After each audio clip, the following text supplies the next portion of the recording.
Hi, and welcome to SpondyCast. Today, our guest is Jeanne Drennan. She is a medically retired occupational therapist with certifications in various integrative and manual therapies, including neuromuscular therapy, lifestyle medicine, stress and chronic disease management, and zero balancing.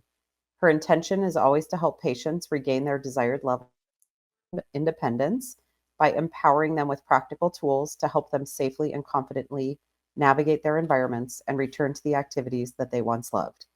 This holistic approach can often uncover root causes, which can then lead to what we're all looking for, better long term outcomes.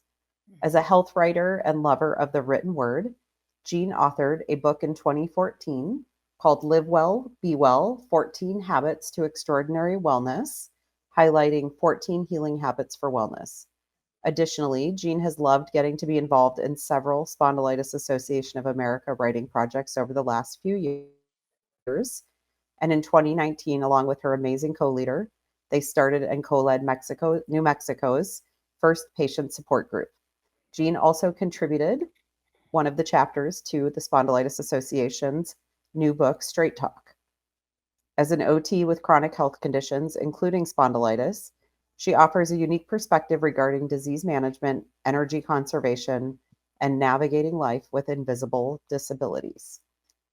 Jeanne, thank you for joining SpondyCast. We're going to talk about occupational therapy to maximize functionality. I Welcome. am so happy to be here, Jill. Thank you for having me. I'm very excited. All right. So we're very excited. One question I like to ask up front, and I'm going to go directly to the weeds, is how did you end up as an occupational therapist? Such a good question. I was actually a very non-traditional student. I went back to college when my first daughter was a year old, and really did not know, just really didn't know what I had wanted to do. But I landed in occupational therapy because in 1986, my sister was in a horrific motorcycle accident. Her and her friend were hit by a drunk driver, and he was killed. So she turned 16 in a coma uh, at our only level one trauma center in the state, and I watched the. I mean, it was horrific. Um, I I can only watched, imagine. yeah, I watched the doctors save her life.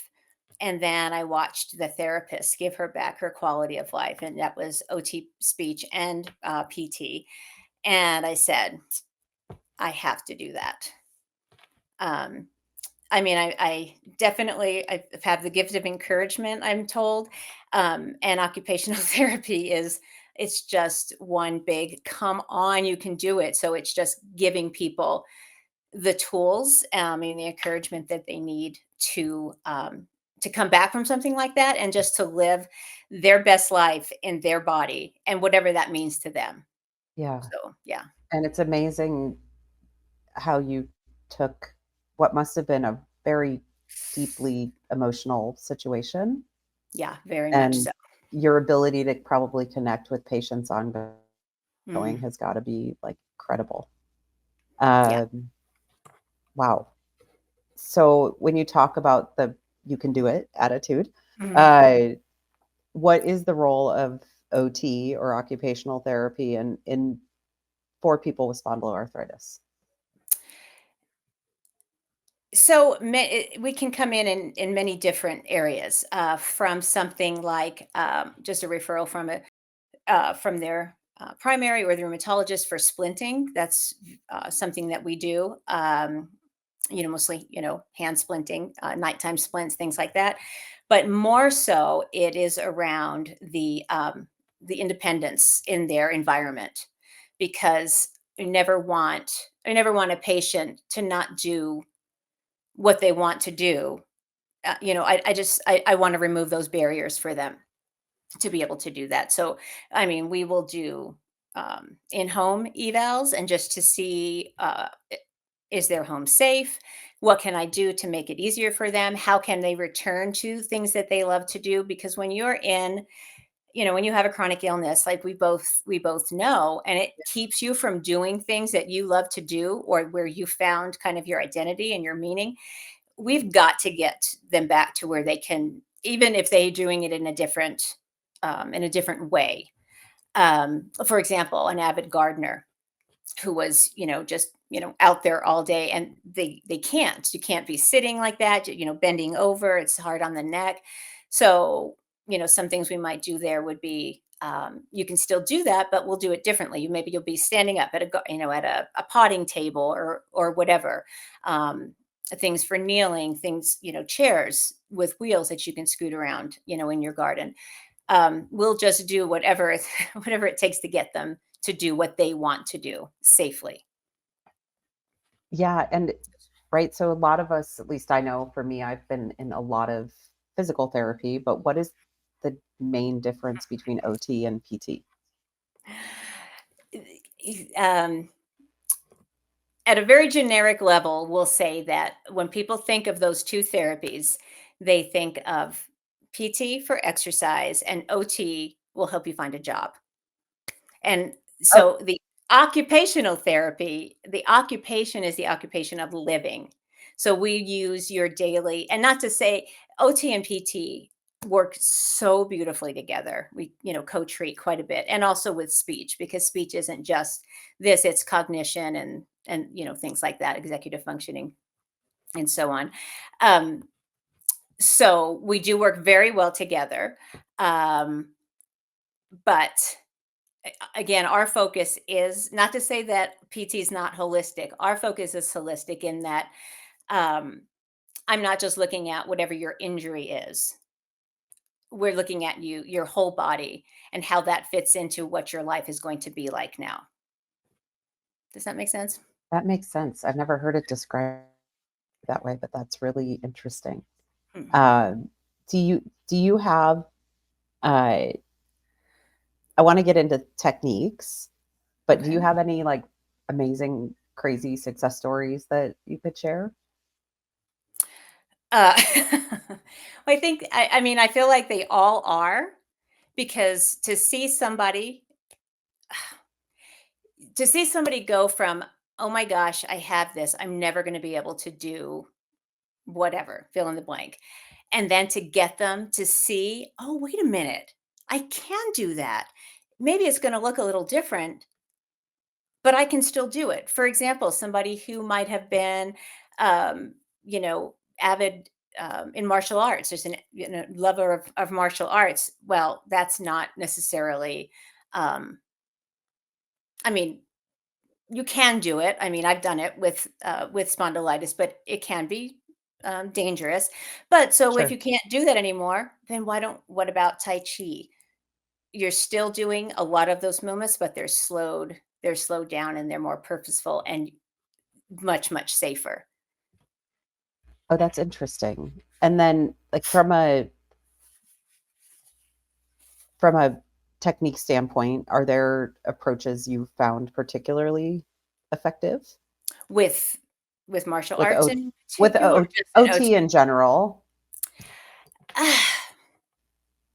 Or is everyone so different? They really are, and it depends on what it is you're wanting, to get back to. A lot of things focus around the kitchen, okay? Because eating well is very important to people with chronic illness. Well, we tend to have to make all of our own food too, especially in the beginning, when we're trying to, um, just have more of an anti-inflammatory lifestyle.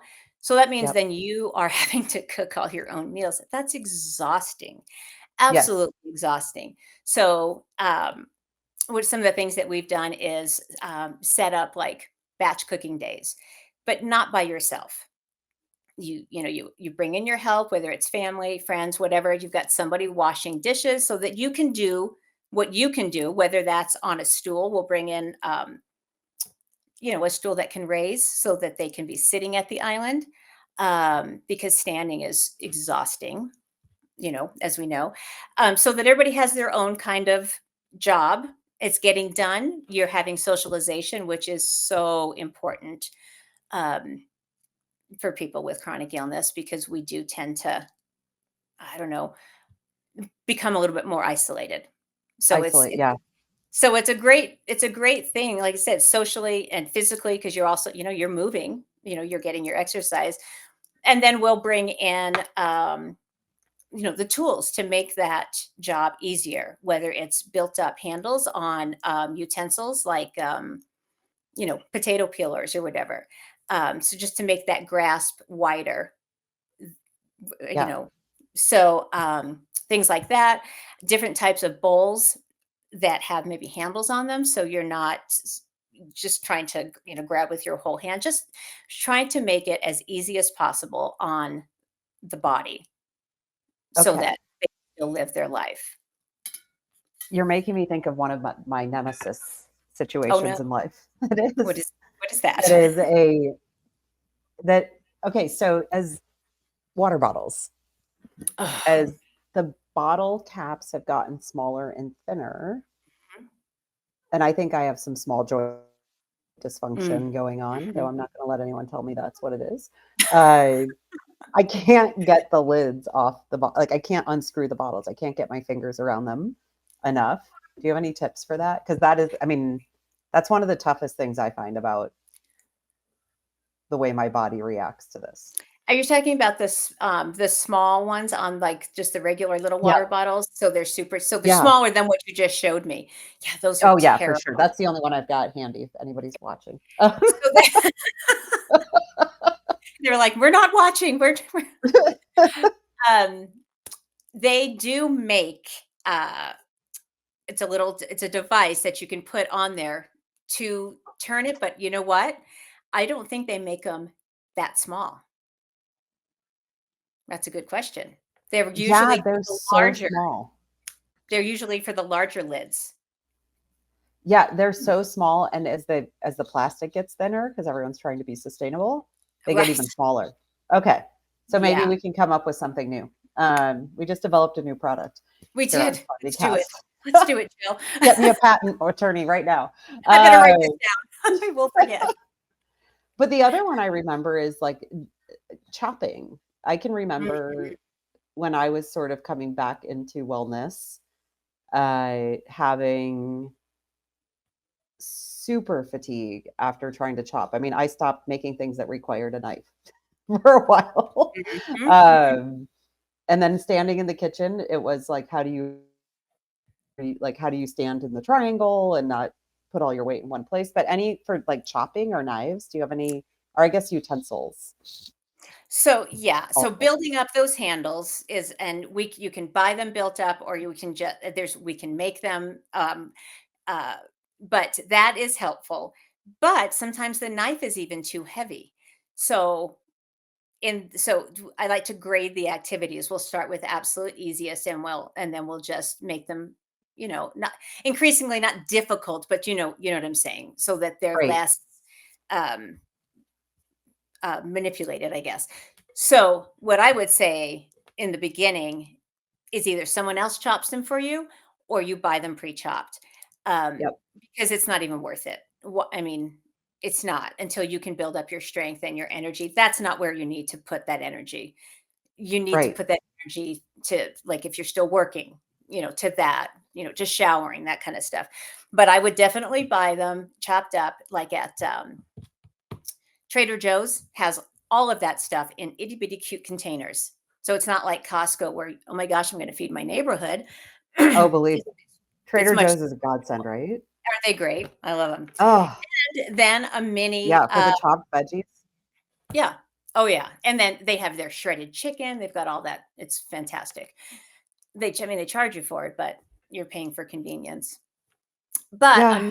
mini, not a full size food processor, just a small chopping one. It has a large kind of stopper thing on it, and you can just, you can do, and so Oh, that yeah, I used to have one of those. It was like a Pampered Chef thing.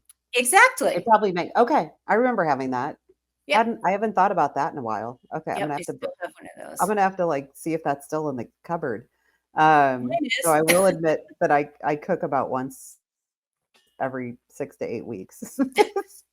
I So make not a eggs big deal. and you know what? It just doesn't serve me. Like, literally, Yeah. I travel a lot, and I have found that I'm not going to pretend to do the things that don't make me happy when it You know, comes to that is really being at home. that is really smart. Yeah, Seriously. it's the plan. So Mhm. sometimes it doesn't work for everybody else, but it works for me currently. And just Um, because you did something pre-illness doesn't mean we have to do it, post-illness. Because, like you said, not everything we did before serves us now. no, and So, I think pre-illness, I was more trying to like satisfy everyone around me, mhm. and now I just try to be very choosy about that. It's funny And how that happens. Yeah. yes, there's a lot of I read a lot of inspirational quotes to get to that point, and Right. here we are. To um, internalize. uh, so can we talk about, okay, in techniques, what is zero balancing? This is a new term to me. Ugh, zero balancing is an amazing therapy. So it's a hands-on therapy, and it is across it has its roots in chiropractic. Um, but the developer is he is a medical doctor. So so that's how I resonated with it, because I can't just be like, I don't know, woo woo or whatever. It had to have medical evidence that this works.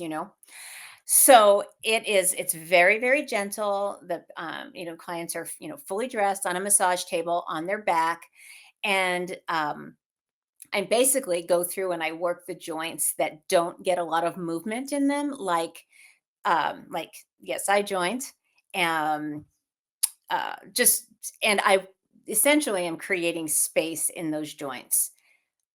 That's and then you train your base, hold it, and then it releases the energy flow. I mean, we all have that in our Yep. bodies, and we have blockages.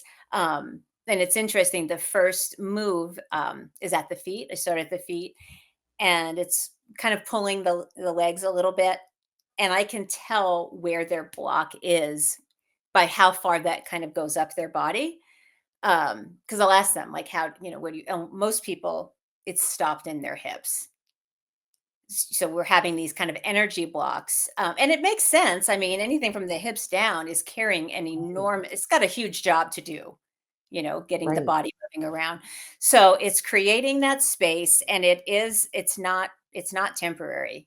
And it's almost like it's kind of opened the floodgates, and my clients would continue to have those releases um, for a month or two even after the initial, session. Wow. Yeah, it's profound. I might have to come to New Mexico. I've never heard of that before. Uh, Wonderful. okay. So let's talk about, well, occupational therapy is the occupation of life, but like, how does it tie into the work environment once we get there? So, with the work environment, we would work with the ergonomics of somebody's workspace, to make it, and it doesn't have to necessarily be somebody with an illness or a condition. I mean, having healthy workspaces is important for everyone, but particular for us, we would go into someone's workspace and see how that we can make that, support them the best way. That's lighting. That I mean, lighting is I Really? don't I mean, when you think about just the fluorescent lights, I mean, do they affect you? Can you tell? No, probably. I don't, I You tend to probably can. be nowhere very Ah, long. So lately, but I mean, I've been somebody who, uh, I was a remote worker since 2000 okay. and with a heavy travel schedule on and off. Mhm. Uh, just being inside and not and stuck at a desk actually just doesn't work for me. Mhm. I can Yeah. handle a day or two, but after that, it's just I think it saved me from having the spondylitis set in until much later in life because I was always on the move. Oh, 'cause you were moving. I was Yeah. in motion. That's Yeah. interesting. Mhm. So trying to I like to get back to that, but I could see how okay, so lighting, I Yeah. didn't mean to So the digress into my lighting, own so that's okay. I do that all the time. It's like I'm talking to myself. Yeah, Um, those lights are so offensive. Like I mean, to your nervous system, they're just. Ugh. But anyway, that's a side note. We would assess, the chair and just if they're on their computer all day, that distance. Um, I think what would be great for everyone would be, the adjustable desk so that you can stand, you can sit, especially for us, we have to be able to get up and change positions. I mean, every 20 minutes, yeah. Every maybe. I 20 mean, minutes, you think? yeah, I think so. I mean, I can't even. I mean, you can say I'm already fidgeting, and we've only been on for 20 minutes. um, but I For sure. mean, yeah, My mother it's used to call me a fidget. That was, like, my nickname.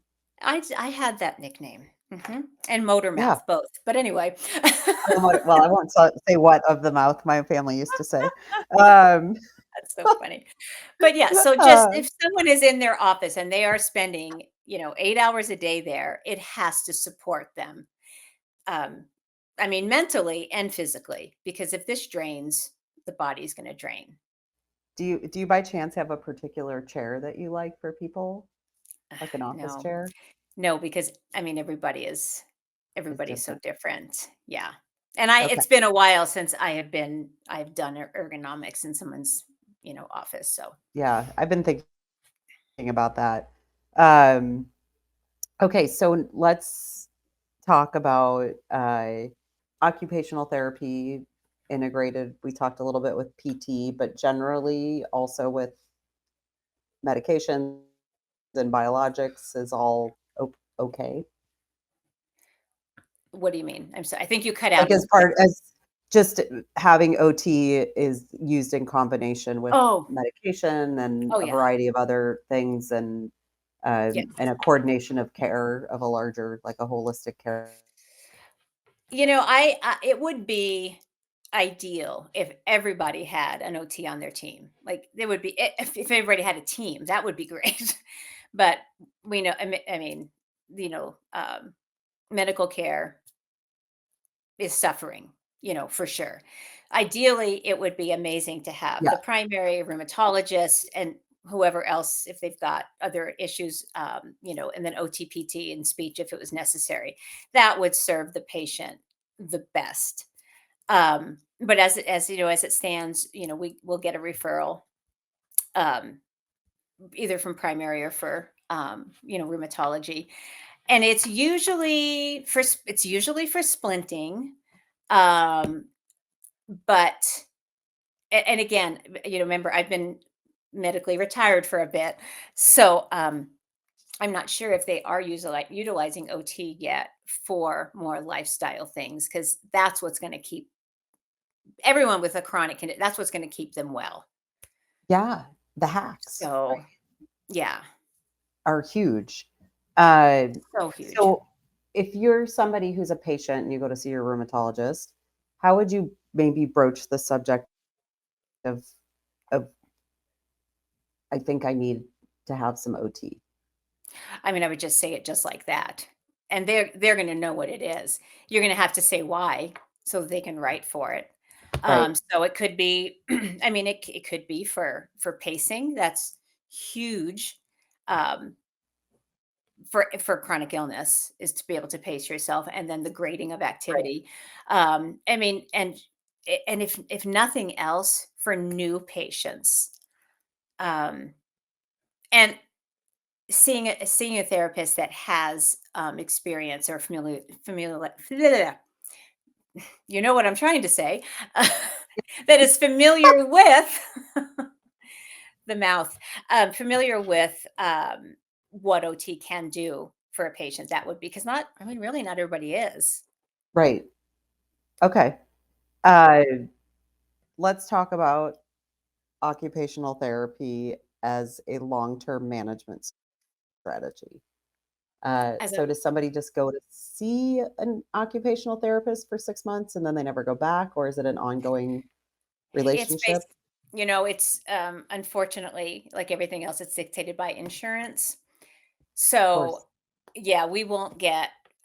we won't get very much unless there's an injury. So that's unfortunate.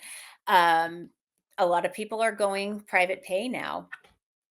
And in the last part of my career, I didn't take insurance, and I did mostly hands-on stuff. So that's a problem. But documenting the effectiveness, of it, and it has really helped the patient. The doctor can write for it and just hope it Yeah. happens. That's Isn't why that things. unfortunate? Oh, it's. I mean, it's bad. Yeah, it's and who suffers? The patients suffer. Right. That's a whole nother soapbox that you probably don't want me to get on. But, Well, we the get on things. that soapbox sometimes.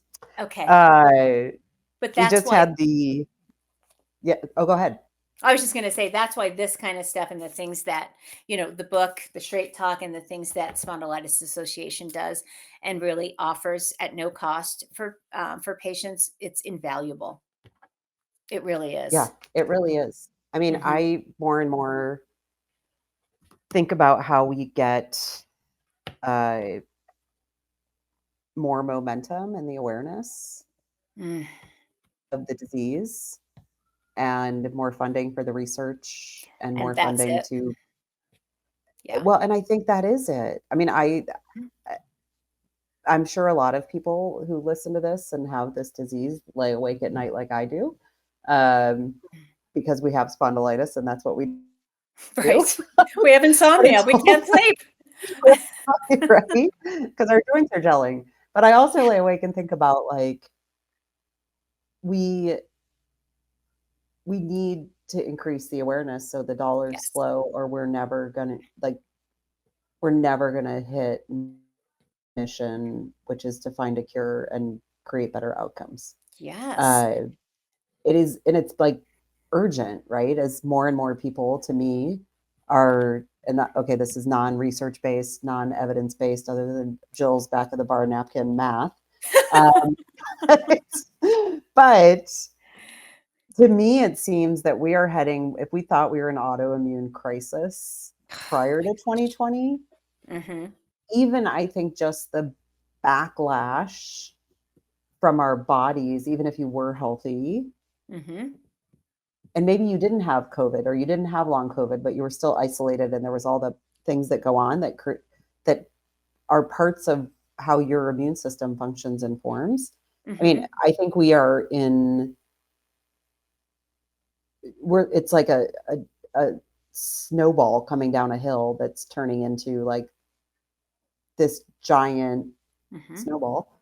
I don't know, my Mhm. analogy is bad today, but Something big, I not a feel like small.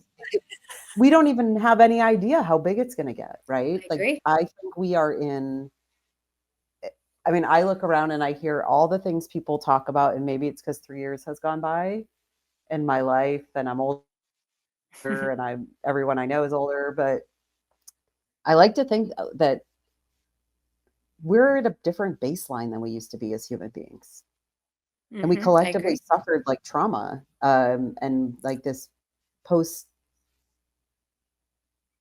post-illness. Mhm. I Yeah, agree. I think we gotta fix our healthcare systems sooner than later, and we gotta figure out how to like, for us in particular, how do we put this disease at the forefront of, like, people's minds? I see people like just in, the Facebook groups and things like that, and it breaks my heart. Um, because going into this, I mean, I had some medical, I, bef- before diagnosis, I mean, I knew where to go to look and things like that, I guess. And then, but these folks coming in now, first of all, for whatever reason, there just seems to be a lack of rheumatologists. Right, And even before the pandemic, uh, just what folks knew about AS and that group of HLA-B27 diseases was archaic. So many people were hearing, well, that's a man's disease, you can't have that. And now we yes, know it's one for one with men and women. And then right, they would say, well, you're not fused, so you can't have. Well, that's now we know that's an end. You don't want to ever get there. That's Right. like, end stage. Um, so hopefully with things like what SAA is doing, it is going to, at least when people go looking, they're going to find something. But I find, in those groups that folks they just no idea. They know nothing about this. They can't get in with a doctor, and if they do, they're not getting good care, so they're suffering, and that is just heartbreaking that people are suffering and they don't need to be. They don't, it's unnecessary. Yeah. And then the absolute fear that they have over biologics and things like that. So it's people like, us and other leaders are in those groups, and we're like, no, go to, and I always send them to the Spondylitis Association, of course. But it's scary. It's It scary. is And then scary. don't even get me started on having to fight for your medication because insurance companies deny everything just right out of the gate. Yeah. Right. It is. Yeah, It's yeah. We're not in a good. Okay. I don't like to get doom and gloom on anything, I but know. how are we going to illuminate the opportunity to solve these things? I'll say that. So, Mhm. okay, I got a couple more questions and then we're going to wrap here. Okay. Uh, is there anything that you run into? This is a little like off our topic, but is there any ethical considerations related to occupational therapy? It's interesting. I was reading that question in particular and a few times, and I don't see that there is. I don't know if you want to give me a hint, but I don't see an I don't ethical have a hint. concern. I You don't don't have a have hint. one?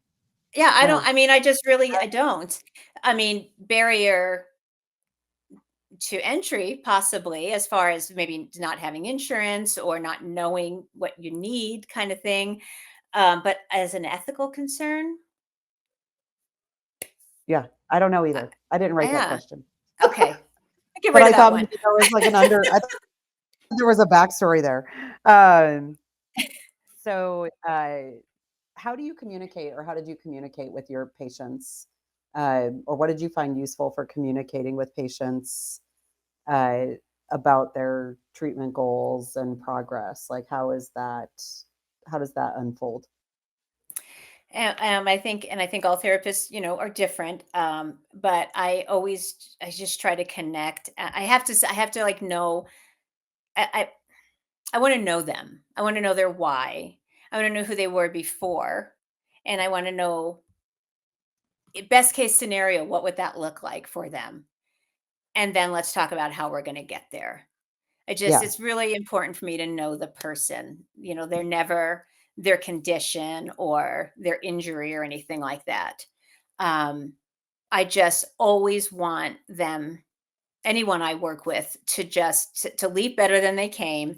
And I want to essentially fill their toolbox, just equip them as best as I can for them to do the things that they want to do in their life.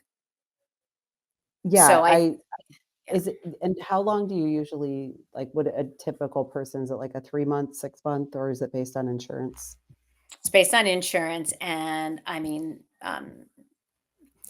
4 to 6 weeks is usually. It just depends on the reason, that they're coming in, um, twice a week or whatever for that period of time. And then, too, if I feel like we are making progress and they're not there, and we can still make progress, um, we'll ask for more time, Right. and then, Keep going. yeah. Okay, so as we wrap our time up here, what is the one thing about spondylitis that gives you hope for the future for the people living with it? Um, I think things like this is great. Like you said, getting the word out there. Um, this is an aside, but I remember when Liz and I did our first meeting, or we did our first oh my gosh, support group meeting. Um, it was the first time that many of us that met had seen another actual real life person with spondylitis. The first, we were just like, Yeah, it was the first time. Yeah, That's crazy. I mean, that's really that crazy. is, you know, I remember, so in 2018, there was a big support group leaders meeting when I was first starting out in support group. Uh, for I think at the time there were 50 or 55 support group leaders, and Mhm, most of us met in Denver, and then Spartan did an, a patient summit mhm. during that, and I think it was a couple hundred people. But I remember one of the people who was there with us, because I mean that was the first large scale group I'd ever been around of people who all shared the same disease, Wow. and we were walking up the stairs. We were staying in like a Hilton in Denver, and we were walking up the stairs, and somebody toward the back was like, "You guys all walk the same." Like, No. it was like that is what, and I somebody may have taken a picture. It was like this is what people with spondylitis look like from Yes. behind. What an observation. Yeah, and everybody kind of like shuffles up the stairs and like has like doesn't quite move very, like other Right. people. But yeah, it's Yeah. crazy. I've met a Oh, number of people, and I think it's isolating, right? And SAA brings this community that's super unique, yes. I think, Yes. for caring for people. So, I mean, that's what drew me. And I will be honest, I burned out very quickly on support group. So I appreciate all the support group leaders because can be a hard Mhm. role. Yeah. And I probably wasn't mentally like I wasn't probably in a good enough place to support other people at the Mhm. time. But that, I mean, that I think has evolved, but it's a very, yeah, it's a really important role. So you guys are doing them in New Mexico?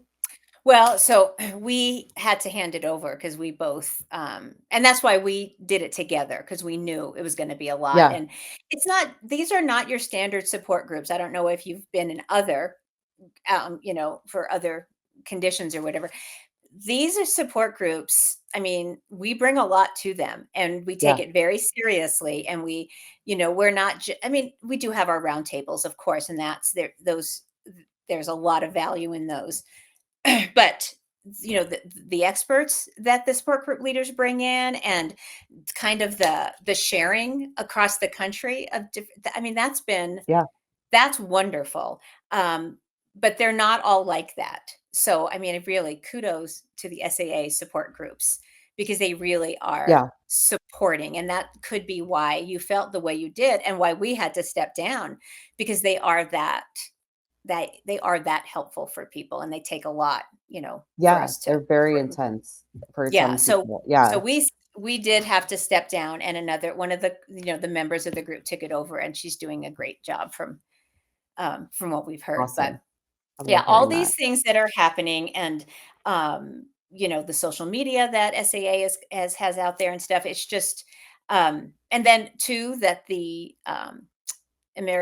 College of Rheumatology, uh, a few years ago, we had redone the categories of spondylitis, Right, and I think right, that has helped quite a bit because ankylosing spondylitis. I mean, it means a certain thing, and not all of us have that right. ankylosing part, thankfully.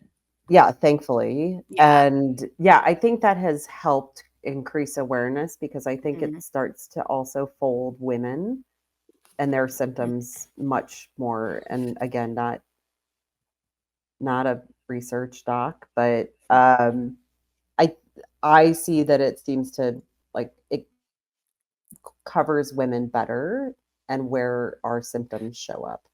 The new, The newer, yeah, yeah, I agree. designations.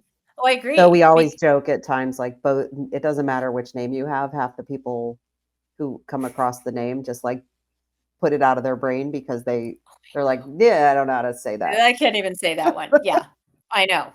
So, And and wait till you get it with psoriatic involvement, or which and with it's right, right, right. yeah, With inter yeah, I know. lots of It's word salad stuff, yeah, but I think it helped because now we have that peripheral category, as well. yeah.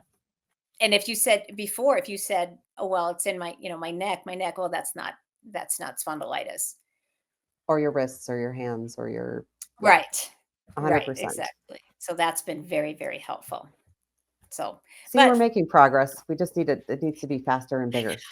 I know, I Uh, know. all right, Miss Jeanne Drennan. This has been lovely. I hope it was I helpful. so hope we get to do and like we get to see each other again soon. That'd be fun. Uh, yeah, it'll be great. And yeah, I think in closing, I mean, like I'm grateful. I hope you continue to write or dictate or whatever you like to do because I think you're Thank you. and Appreciate it that. fills your cup, I think, right? It So does, and I miss it tremendously. yeah, Yeah. and keep in touch and keep us posted on what you're up to. You never know, like the next That's 14 right. habits to extraordinary wellness might be coming soon. It might. Um, it might, you never know. Mhm. But thank you for joining us and talking with us about OT. And yeah, we'll do it. We'll have to do a check in the not too distant future. Thank you for having me, Jill. It's been so fun.